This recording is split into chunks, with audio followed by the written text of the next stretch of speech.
भी यही संकल्प लीजिए कि यह शरीर तो हमारा नहीं है, नियति और प्रकृति ने माध्यम बनाया और ये शरीर हमें मिला, माता पिता की कृपा हुई, ये शरीर हमें मिला, लेकिन इस शरीर का सदुपयोग करना है, इस शरीर का दुरुपयोग नहीं करना है। शरीर से अगर नफरत, घृणा, ईर्ष्या, द्वेष, छल, चोरी हो रही है तो समझना इसका दुरुपयोग हो रहा है। अगर यह प्रेम में जा रहा है, ये शरीर अगर हिंसा का मार्ग त्याग करके अहिंसा में जा रहा है, और इस शरीर से अगर सारे अच्छे काम हो रहे हैं, समझ जाना ये शरीर का सदुपयोग हो रहा है। तो यह सोचिएगा सोते सोते, लेटते हुए, कि यह जीवन तो हमारा कुछ दिन का है, पता नहीं कब विराम हो जाए, लेकिन इस शरीर में रहते रहते जो हम कर्म करके जाएंगे वो कर्म हमें मरने नहीं देगा। अगर हमने अच्छा कर्म किया तो हम अमर भी हो सकते हैं, हालांकि बुरे कर्म करके भी अमर हो सकते हैं। अगर बहुत ज्यादा पाप कर्म कर लिए तो भी नाम अमर हो जाएगा, जैसे रावण का हुआ। बहुत पाप किया फिर भी अमर हो गया, लेकिन हर साल जलाया जाता है, गाली खाता है। तो आपको तय करना है कि अमर होना है, लोगों के दिलों में निवास करना है, लेकिन राम की तरह या रावण की तरह। अगर राम की तरह निवास करना है तो माता पिता गुरु की आज्ञा में चलना है, वैष्णव बनकर जीना है, एक दूसरे के साथ मैत्री का भाव रखना है, समस्त सृष्टि के प्रति एक करुणा का भाव रखना है। अगर यह कर पाए तो समझना कि ये जीवन भले ही हमसे बिछुड़ जाए, ये शरीर का बिछुड़ना हो जाए, लेकिन आपका छोटा सा भी कर्म अगर महान कर्म हो गया तो आपको मरने नहीं देगा। खुदीराम बोस 18 वर्ष की आयु में भी अमर हो गए। कहाँ जिया उन्होंने 100 साल, लेकिन देश के लिए अपनी वो जवानी लगा दी। किशोरावस्था, बल्कि जवानी के दहलीज पर कदम ही रखा था, 18वां साल अभी आया था, और देश के लिए स्वयं को समर्पित कर दिया।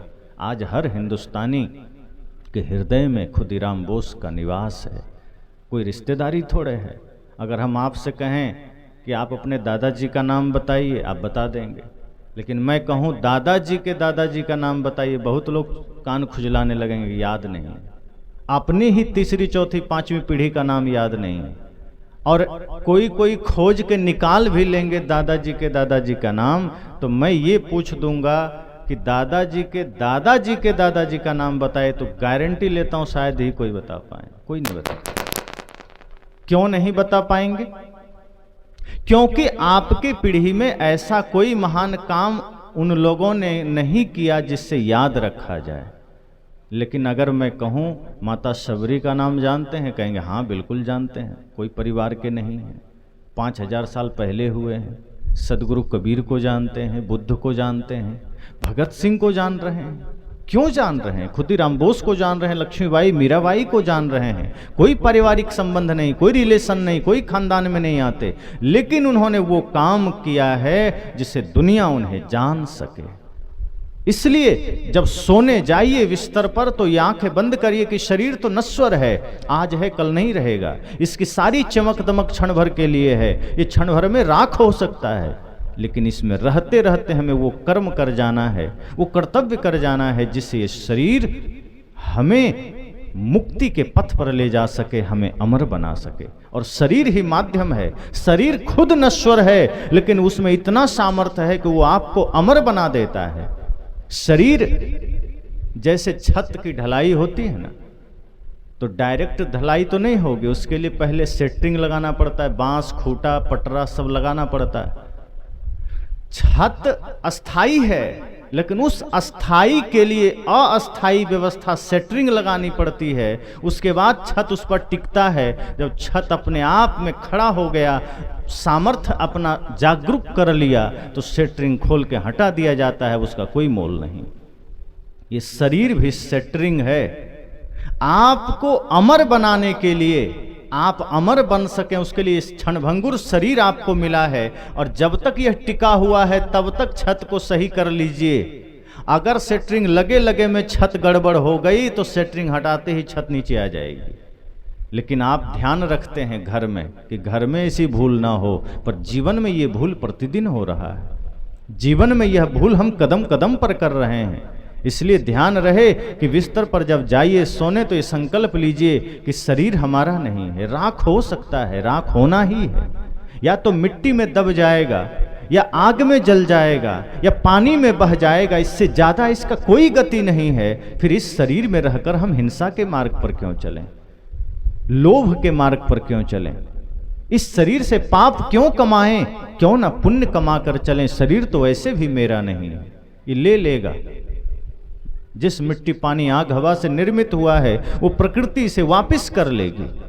तो जो शरीर को वापस ही दे देना है तो क्यों इसका मोह करना, जो शरीर अपना नहीं उसका मोह क्यों करना। अच्छा है, इसको लौटा देना है, लेकिन जैसा दिया है वैसा ही लौटाना है। प्रकृति ने जो शरीर दिया है साफ सुथरा दिया है ना। देखिए बच्चों को, छोटे छोटे बच्चों के आंखों में देखिए सौम्यता है, निर्मलता है, चेहरे पर मासूमियत है, तभी तो कहते हैं बच्चे भगवान के रूप होते हैं। लेकिन जैसे जैसे कुसंग में पड़ते जाता है, चरित्र बिगड़ता गया, कर्म बिगड़ता गया, नशा की लत लग गई, अब उसी चेहरे पर जो बचपना में सौम्यता थी क्रूरता आ गई। उसी आँख में जहाँ निर्मलता थी उसमें आप देखिए तो लगेगा जैसे नशा छा गया, नशा करते करते। तो धीरे धीरे शरीर को हमने बिगाड़ा, शरीर को हमने बर्बाद किया, कचड़ा करके, गलत संगत करके, गलत खान पान करके। प्रकृति ने साफ सुथरा दिया था। किसी से आप गाड़ी मांगते हैं, कभी कभी जरूरत पड़ जाती है कि भैया हमारे पास गाड़ी नहीं है, जरा 1 घंटे के लिए दे दीजिए, जरूरी है। मान लीजिए बाइक है, कार है, आप लेकर चले गए बाजार। अब बाजार जाने में कहीं चक्का पंचर हो गया तो आप क्या करेंगे, जिससे गाड़ी लिए उसको पंचरे दे देंगे कि पंचर बना के देंगे। अगर आपके पास गाड़ी में कोई खराबी आई है, बॉडी में कोई खरोंच लग गया, डेंट लग गया, आप वो भी ठीक करा के देते हैं, वरना दोबारा देगा नहीं। लेकिन शरीर प्रकृति ने हमें साफ सुथरा दिया और लौटाते कैसा है, पूरा डेंट करके, तोड़ फोड़ के, पंचर करके, दुनिया भर के दाग लगा के, काम का, क्रोध का, लोभ का, ईर्ष्या का, छल का, झगड़े का, वैमनस्यता का, तमाम सारे पाप का दाग शरीर में लगा के और दे देते हैं, लो तुम संभालो। गुरु धोबी शिष्य कपड़ा, तभी तो कहा साहब ने कि गुरु धोबी हैं, शिष्य कपड़ा हैं। अपने शरीर रूपी कपड़े को ले जाना गुरु के पास, और गुरु जब धोएं तो धुला लेना, निर्मल कर देंगे। जैसे आंगन में झाड़ू देते हैं, आंगन साफ हो जाता है, घर में झाड़ू देते हैं, घर साफ हो जाता है। साहब कहते हैं अंदर झाड़ू दे के कूड़ा दूर बहाए, अंदर भी झाड़ू देना। अब अंदर वो बाहर वाला झाड़ू थोड़े पड़ेगा। अब कोई सोचे कि झाड़ू देना है, नारियल का झाड़ू चबा जाए, फिर तो मामला गड़बड़ हो जाएगा। अंदर झाड़ू देना है मतलब ज्ञान का झाड़ू देना, वैराग्य का झाड़ू देना है, सदगुरु के वचन का झाड़ू देना है। और जब ज्ञान का झाड़ू भीतर चलेगा तो हृदय रूपी आंगन पवित्र हो जाएगा। इसलिए मैंने कहा कि जब बिस्तर पर जाइए संकल्प लीजिए, जीवन थोड़ा है, पता नहीं कल क्या हो, शरीर मेरा नहीं है, यह शरीर तो मेरा घर है, मैं इसमें रहता बस हूं। जैसे ये घर आपका घर है, आप इसमें रहते हैं, टूट जाए तो घर का टूटना आपका टूटना नहीं है, घर का बिखरना आपका बिखरना नहीं है। घर धाराशायी हो गया फिर भी आप रहेंगे क्योंकि घर टूटा है। शरीर का बिखरना आपका बिखरना नहीं है, आप तो फिर भी रहेंगे। तो शरीर अगर बिखर गया या घर आपसे छिन गया, ये घर प्रकृति ने ले लिया, तो समझना कि ये तो उसी का था, ले लिया, इसका गम क्या करना।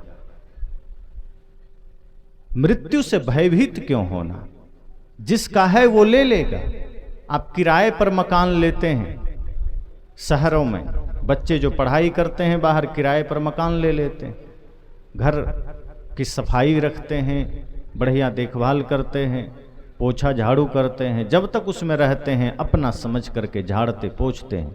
पर जिस दिन उस घर को खाली करके घर आ गए और 1 महीने बाद पता चला वो कमरा टूट गया, तो आपको दुख होता है क्या? क्यों? क्योंकि आप जानते हैं किराए का था, मेरा था नहीं, तो क्यों दुख होना, क्यों परेशान होना। किराए का था, छूट गया, छूट गया। ऐसे ही है, शरीर भी तो किराए का है। तो जब शरीर ही किराए का है तो शरीर से जुड़े हुए प्राणी पदार्थ आपका हुआ। जो शरीर ही आपका नहीं है, इससे जुड़े हुए प्राणी पदार्थ आपका नहीं हो सकता। तो बिस्तर पर यह संकल्प लीजिए कि यह शरीर मेरा नहीं। ये तो मन से, भाव से पहले ही छोड़ दीजिए इसे, और जिस दिन आप पहले ही छोड़ देंगे तो जाते समय दुख नहीं होगा, बल्कि क्या होगा, एक सिंहासन चढ़ चले एक बंधे जात जंजीर। सदगुरु कहते हैं कि जिस दिन आपने खुद से शरीर को भाव से अलग कर दिया कि मेरा नहीं, प्रकृति का है, काम करने के लिए मिला था, धर्म का, भक्ति का, सत्य का, गुरु सेवा का, और वो अगर हमने कर लिया तो जाते समय क्या होगा, एक सिंहासन चढ़ चले, अर्थात एक सम्मानित होकर जाएगा, पूजनीय होकर जाएगा, और एक जंजीरों में बंध कर जाएगा, रोते हुए जाएगा, अपमानित होकर जाएगा। इस धरती से जाइए तो सम्मानित होकर जाइए। कहीं कुर्सी पर आप बैठे हैं, कोई हटा दे तो अपमान है, और खुद हट जाइए तो सम्मान है। किसी पद पर आप हैं, कोई आपको बर्खास्त कर दे तो अपमान है, और खुद से त्यागपत्र दे दीजिए तो सम्मान है। हम लोग हर दिन अपमानित हो रहे हैं जीवन में। सदगुरु कहते हैं ऐसा कर्म करिए और ऐसा भाव निर्मित करिए कि शरीर को खुद से अलग मान लीजिए पहले ही, ये मेरा नहीं है, और मृत्यु से कह दीजिए कि जब इच्छा हो आके ले जाना, काम हो गया है मेरा, चिंता नहीं है मुझे, ये तुम्हारा ही है, जब चाहे ले जाना, कोई टेंशन नहीं है। लेकिन जैसे ही आप सोचते हैं कि ये ना छूटे और बना रहे, तो मृत्यु गर्दन पर हाथ देकर कहती अब कितना रुकेगा, चल समय हो गया। जबरदस्ती आपको बर्खास्त कर दिया जाता है, आपको कुर्सी से हटा दिया जाता है। सदगुरु कहते हैं अपमानित होकर मत जाना, खुद से ही मृत्यु से कहना जब मन करे आ जाना, काम हो गया मेरा, इस शरीर ले जा सकते हो, इसका जो उपयोग करना था मैंने कर लिया है, धर्म के मार्ग पर मैं चल रहा हूँ, ज्ञान के मार्ग पर चल रहा हूँ, राष्ट्र निर्माण के मार्ग पर चल रहा हूँ, मेरा काम पूरा है। मृत्यु जिस दिन इच्छा करे आ जाना। जेहि मरने को जग डरे, मेरो मन आनंद, कब मरी हो कब पाई हो पूर्ण परमानंद। सदगुरु कहते हैं कि जिस मृत्यु से जगत डरता है, मैं तो आनंदित होता हूं कि आना ले जाना, अच्छा भला ये शरीर निकल जाएगा, कोई भूल तो ना होगी दोबारा। लेकिन हम डरते हैं। और एक बात याद रखिए, डरेंगे तो भी मृत्यु आएगी, नहीं डरेंगे तो भी आएगी। तो जब आएगी ये सत्य है तो डरना क्यों? किससे डरना? क्या था आपका? किसके बिछुड़ने का डर है? तो जब इस तरह का संकल्प लेकर आप रात में विश्राम करेंगे, आप देखेंगे कि वो रात आपकी इतनी गहरी निद्रा आएगी, कोई स्वप्न नहीं आएगा, कोई फालतू के विचार मन में नहीं आएगा, गहरी नींद आएगी। और जब सुबह आपकी नींद खुलेगी तो आपको लगेगा कि एक नया जीवन है, सिर हल्का है, कोई बोझ नहीं, कोई शिकन नहीं, चेहरे पर कोई तनाव नहीं, हल्का हल्का। अभी तो आदमी जब सुबह सोकर उठता है तो ऐसा मालूम पड़ता है रात में किसी ने पिटाई कर दी, चेहरा लटका हुआ, मुरझाया हुआ, दूषित चेहरा, लगता है 12 बज रहा है चेहरे पर, कोई उमंग नहीं, कोई उत्साह नहीं, कोई आनंद नहीं। आप खुद उठिए और दर्पण में देखिए, आपको लगेगा कि कितना स्ट्रेस में जी रहे थे, रात सोए थे कि कहीं लड़ने गए थे। जानवरों को देखिए, मगन है, कौवा कांव कांव कर रहा है, अन्य कोयल अपनी आवाज से पूरे बगिया को गुंजायमान कर रहा है, कुत्ते दौड़ रहे हैं, गाय भैंस खा पी रहे हैं, सारे जीव जंतु मस्ती में हैं, सुबह से आनंद में हैं। और एक अभागा इंसान को देखिए, लगता है सबसे ज्यादा गया बीता आदमी है जो सुबह उठ करके ही रो रहा है।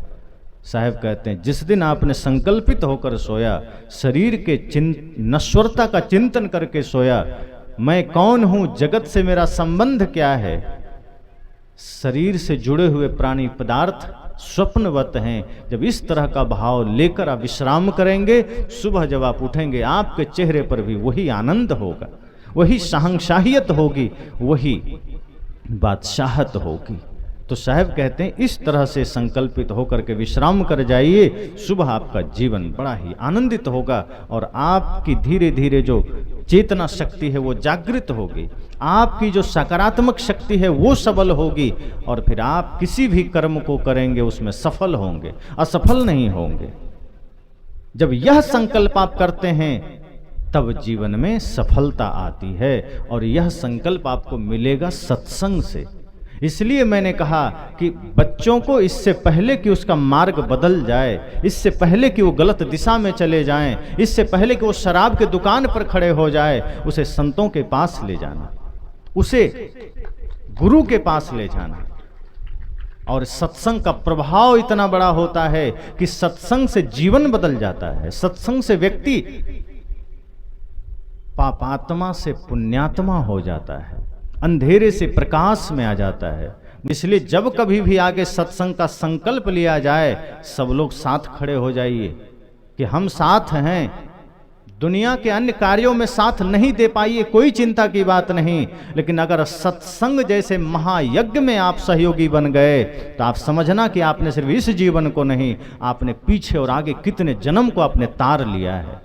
क्योंकि सत्संग से सिर्फ एक व्यक्ति एक जीवन में नहीं बदलता। अगर एक जीव में सुधार हो गया तो समझना उसका जन्म जन्म सुधर जाता है। ये सत्संग की महिमा है। जहां सत्संग की धारा बहती है वहां कागा भी हंस हो जाता है। और वो काम अगर आपने किया तो समझना कितना बड़ा यज्ञ हो गया। एक हवन कुंड बना के आप जौ तिल घी डाल देते हैं, वो तो हवा में उड़ गया, लेकिन सत्संग रूपी यज्ञ में अगर आप सहायक बन गए तो उससे बड़ा कुछ भी नहीं। गीता में कृष्ण तो कहते हैं अर्जुन से, अर्जुन को शंका हुई कि 2 प्रकार के यज्ञ की बात आप कर रहे हैं, द्रव्य यज्ञ और ज्ञान यज्ञ। हे प्रभु, दोनों में श्रेष्ठ कौन है, हम क्या करें? कृष्ण ने कहा द्रव्य यज्ञ ठीक है, जौ तिल घी डालो, थोड़ा मोड़ा वातावरण शुद्ध हो जाएगा, लेकिन श्रेष्ठ है ज्ञान यज्ञ। और ज्ञान यज्ञ क्या है? ये सत्संग को ही उन्होंने ज्ञान यज्ञ कहा। जहां हम बैठते हैं, जहां गुरु हमारे स्वयं साक्षात समझ लो पुरोहित बन गए और आप सब यजमान बन गए, और यह ज्ञान कुंड हो गया, यह सत्संग। और हम सब अपने अपने जीवन की बुराइयों की आहुति देते हैं और धीरे धीरे मन निर्मल हो जाता है। सत्संग ये है, ये ज्ञान यज्ञ है। तो इस ज्ञान यज्ञ को गीता ने भी श्रेष्ठ कहा, कृष्ण ने भी, इसे सभी संतों ने श्रेष्ठ कहा। तो उस सत्संग रूपी ज्ञान यज्ञ में आप सहायक बन जाइए, संकल्पित हो जाइए कि आगे जब भी सत्संग हो, इस सत्संग के लिए चाहे 1000 काम छोड़ना पड़े, 2 दिन के लिए छोड़ देंगे। क्योंकि बाकी काम तो करते करते अगर मौत आ गई तो आप फिर न जाने सांप बनेंगे, छुछुंदर बनेंगे, घोड़ा बनेंगे, हाथी बनेंगे, कोई पता नहीं। अगर बढ़िया कर्म नहीं किए, सत्संग नहीं किए, गुरु की भक्ति नहीं किए, गुरु का आशीष नहीं लिए, तो अगला जन्म कहाँ जाएंगे पता है?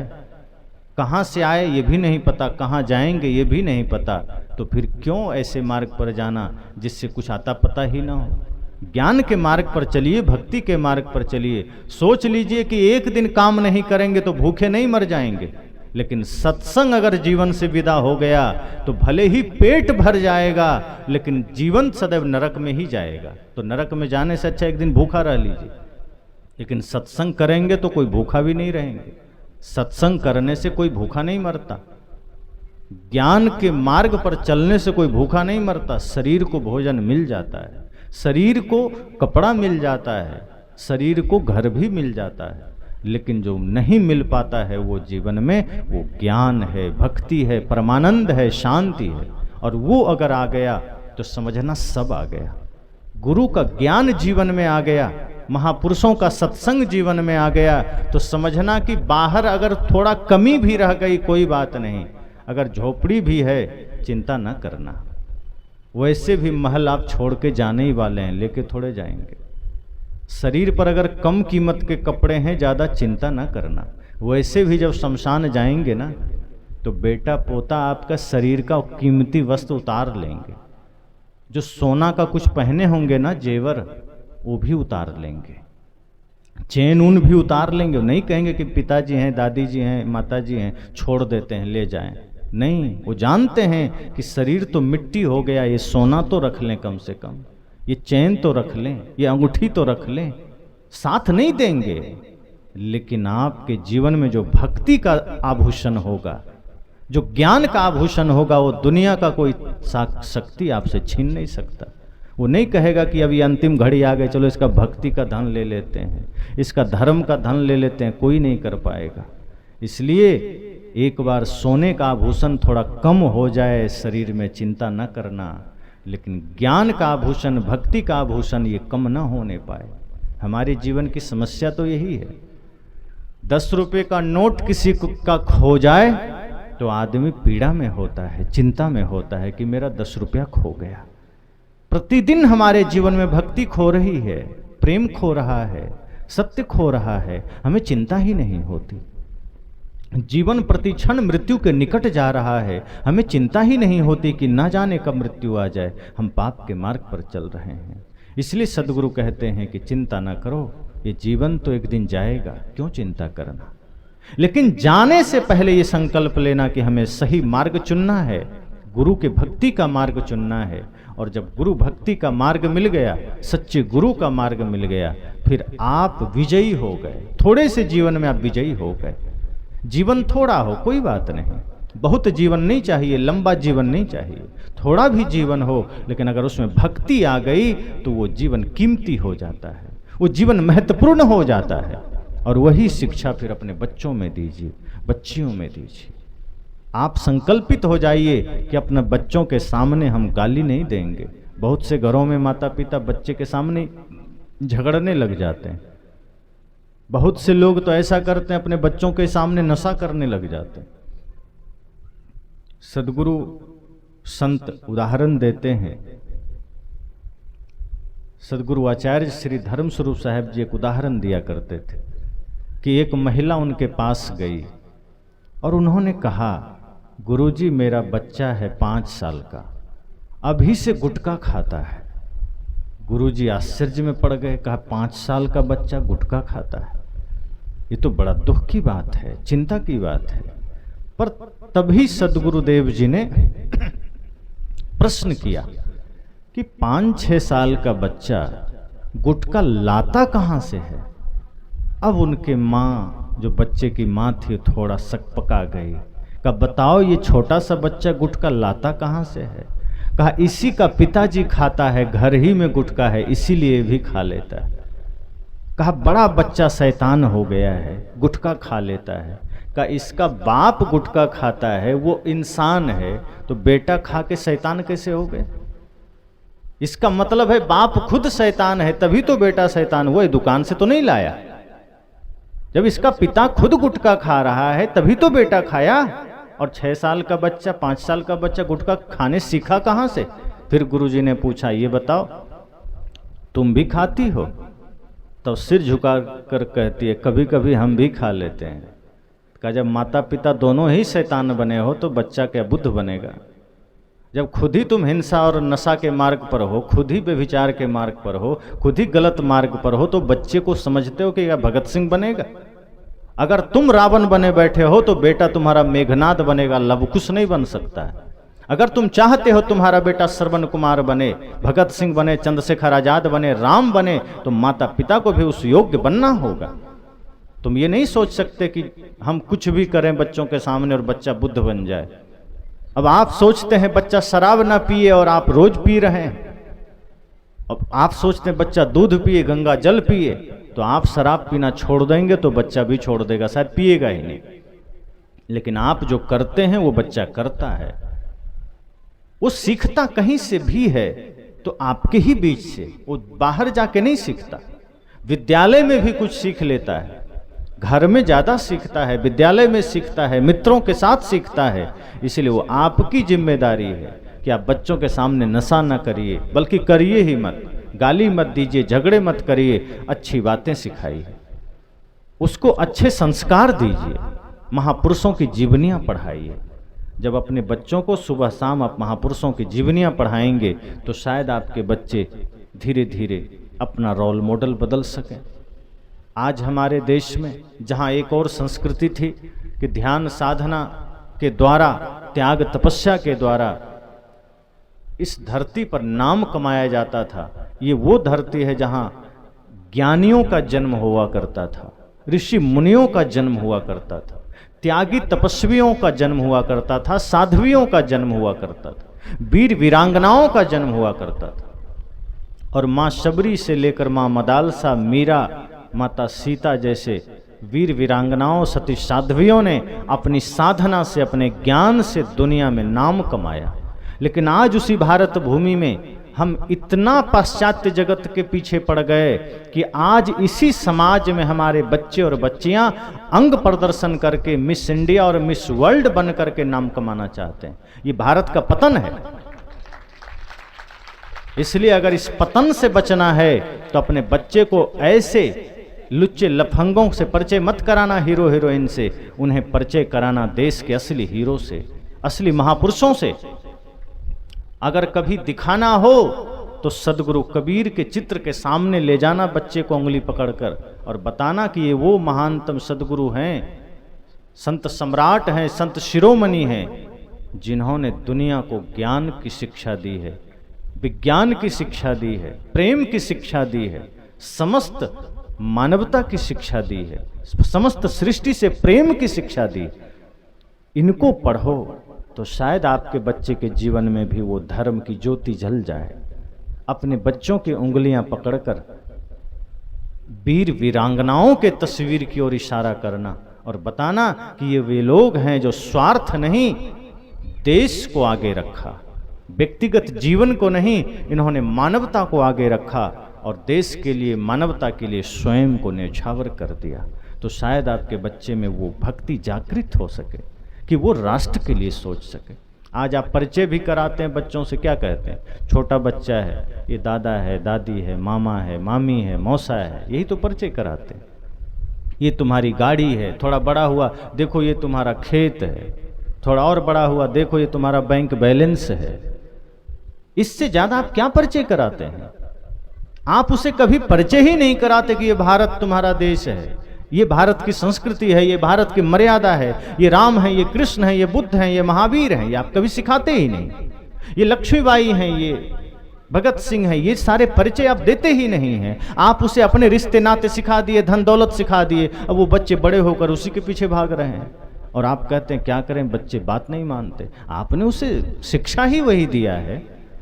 जिस दिन आपने महापुरुषों की जीवनियां पढ़ाना शुरू कर दिया, बचपन से ही इसमें राष्ट्र भक्ति जागृत हो जाएगी, माता पिता गुरु की भक्ति जागृत हो जाएगी।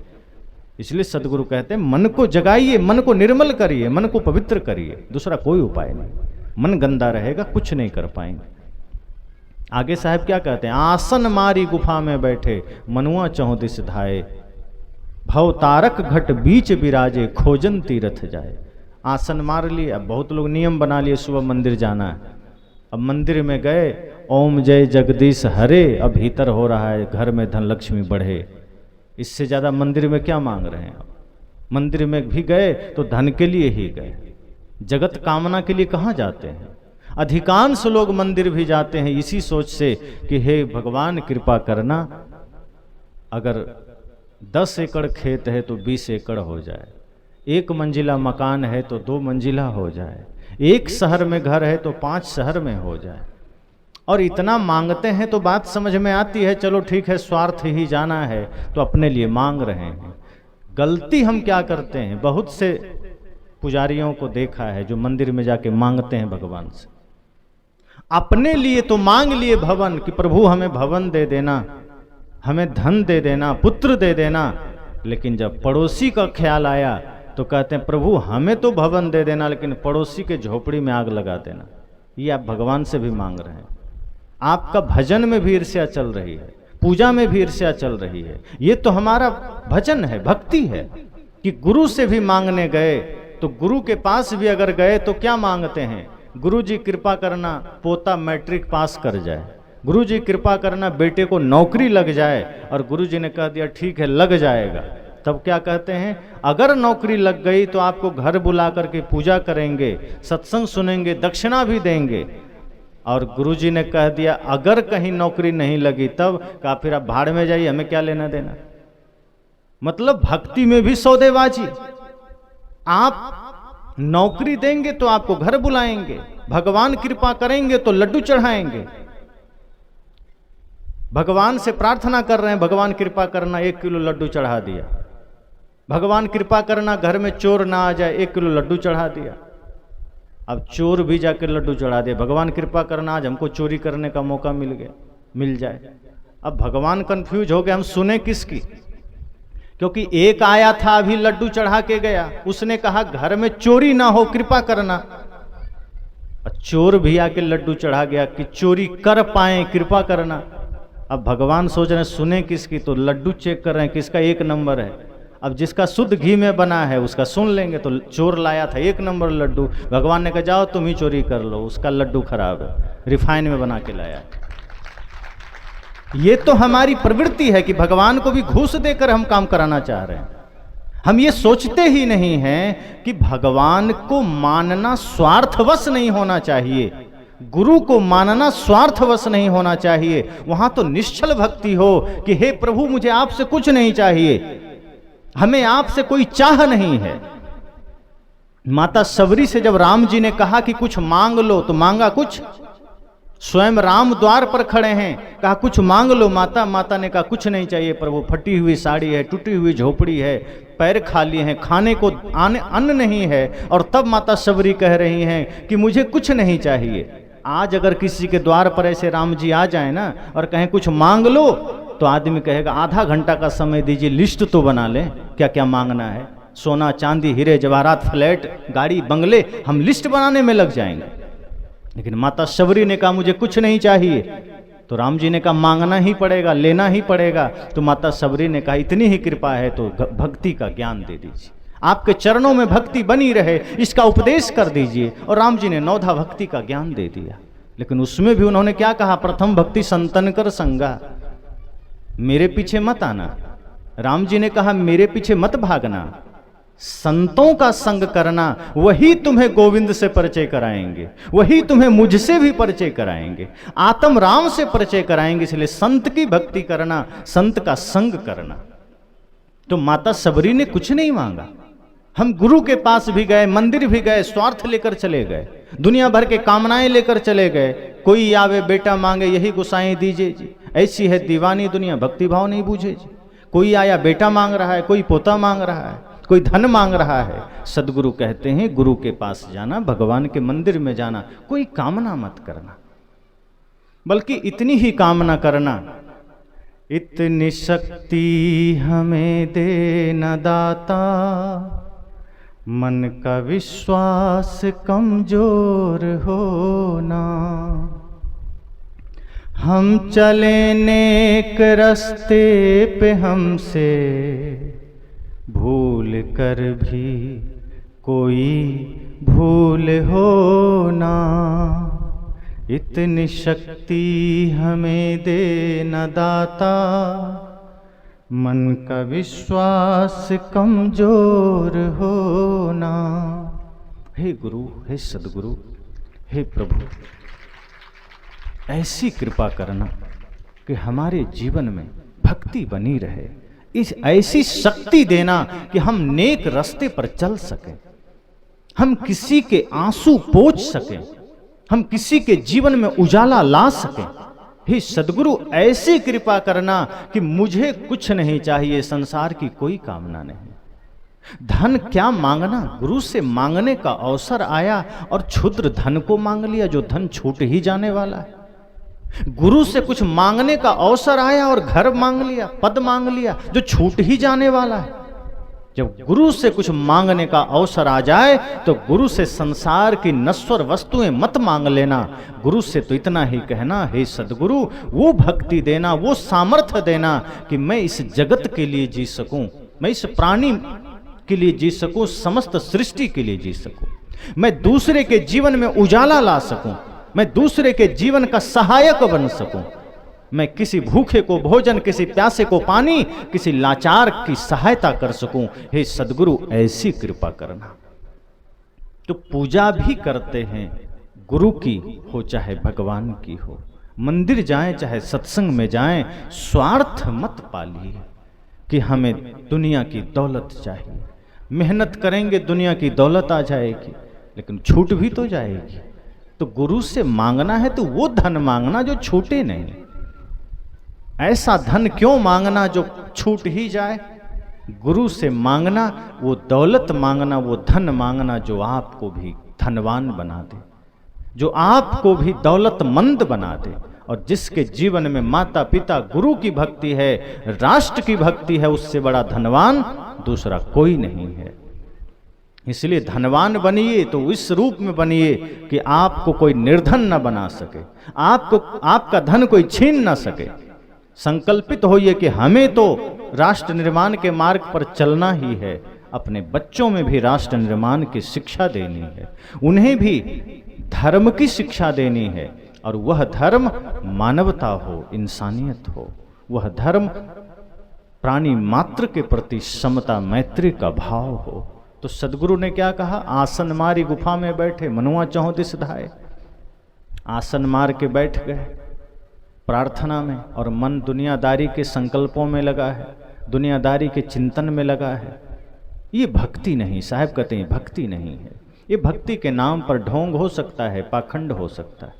अगर आपका मन वचन कर्म निर्मल नहीं है, बाहर बाहर भक्ति चल रही है, बाहर बाहर ध्यान चल रहा है, तो फिर ये छल है अपने लिए, दूसरों के साथ नहीं, अपने साथ। आगे साहब कहते हैं कि जब इतनी सजगता आप में आ जाए कि आप खड़े भी रहें, चलते भी रहें और भीतर भजन चलता रहे, तो क्या होगा, पोथी बाँचे यज्ञ करावे भक्ति कहूँ नहीं पाए। फिर आपको ये भाव जग जाएगा कि सिर्फ पोथी बाँचने से, यज्ञ करने से भक्ति जागृत नहीं होती, मन निर्मल करने से, गुरु की सेवा करने से, गुरु के आदर्शों को जीवन में उतारने से भक्ति जागृत होती है। हम खूब पोथी बाँचते रहें, खूब यज्ञ करते रहें, क्या हो जाए, कुछ नहीं होगा। मन का फेरे ना ही तुलसी माला फिराए।